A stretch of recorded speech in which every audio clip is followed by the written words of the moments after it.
Punta naman natin si RH15, Giselle Regafort. Come in, Giselle!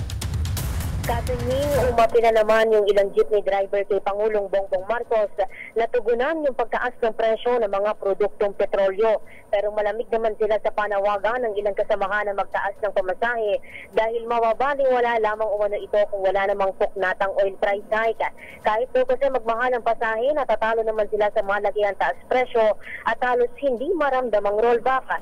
Ilang jeepney drivers sa Makati City ang nag-alternate na ng biyahe dahil sa latay ng mahal na petrolyo sa pag-asang madaragdagan ang kita nila sa isang araw.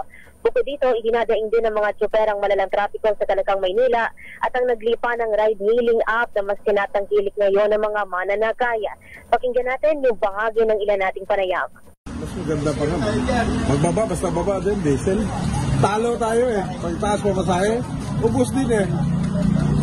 Ay, nakakauwi naman kasi yung biyahe namin nagtabi, hindi naman araw-araw.